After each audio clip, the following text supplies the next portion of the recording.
48 рублей за литр 92-го и 58 рублей за литр 95-го. Такие цены указаны на стеллах автозаправочной станции «Подорожник», расположенной на повороте к Багмарану. Эти цены здесь установлены с 1 июля. Встретившиеся нам водители рассказали, что обеспокоены сложившейся ситуацией. Конечно, ощутимо. Для каждого ощутимо. 2 рубля где-то добавил, где-то 3 рубля добавил. У всех по-разному. Но здесь на рубль дешевле. Это не очень, конечно, приятно. Буквально недавно было 44, а буквально вот день, два, три, и прям как на дрожжах цены растут. Что делать? Не знаю.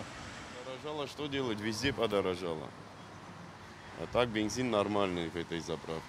Не знаю, для меня нормально, для кого как, не могу сказать. По словам управляющей АЗС «Подорожник» Анжелы Ковы, такая ситуация возникла из-за повышения цен на бирже. Так как в России, как вы заметили, за 6 месяцев 92-е топливо добавилось почти на 59%, а 95-е топливо добавилось почти на 54%.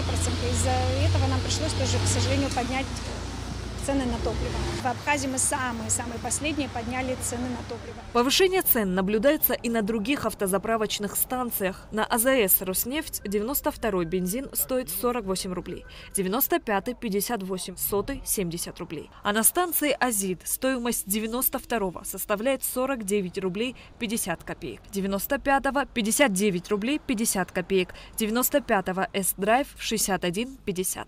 Конечно, хотелось бы дешевле, но что делать? Ездить никто не перестанет от этого. Как известно, наша республика сама не производит нефтепродукты. Топливо доставляется из России.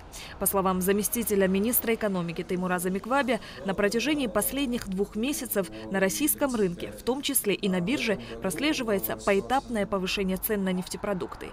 К примеру, в Краснодарском крае цена на 92-й вид топлива колеблется от 48 до 51 рубля. В прошлом году было принято постановление о новом порядке регулирования цен на нефтепродукты. Регулирование подлежат бензин, 92-е дизельное топливо.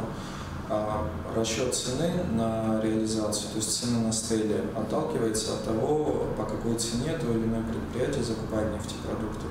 Ряд из них покупают нефтепродукты на территории Абхазии, это один порядок расчета, другие завозят самостоятельно с территории Российской Федерации, это свой отдельный порядок расчета. И всегда на итоговую цену для потребителя влияет цена, по которой нефтепродукты были куплены тем или иным предприятием. И цены, по которым наши поставщики нефтепродуктов покупают топливо Российской Федерации, поднялись до того уровня, когда мы были вынуждены согласовать цены, которые вы видите на столе. К летнему курортному сезону в связи с увеличением количества пассажирских поездов скорость движения грузов становится значительно ниже. Условно, если срок поставки нефтепродуктов зимой составляет 10-15 дней, то летом больше месяца. Теймур Замиквабе отметил, что в этом году задержки с поставками топлива не ожидаются. Ситуация, которая повторялась в прошлом, позапрошлом году, в текущем году намного проще. Мы проводили предварительно еще с апреля переговоры с Северокавказской железной дорогой, и они нас заверили, что в этом году таких проблем, как в прошлом, не будет. По словам Теймура Замиквабе, на данный момент запас топлива есть. Поэтому в течение ближайшего месяца резких скачков в ценах не ожидается. В случае понижения цен на нефтепродукты в России стоимость бензина на автозаправочных станциях Абхазии также снизится. Шазина Ханагуа, Алексей Глухова, Абхазское телевидение.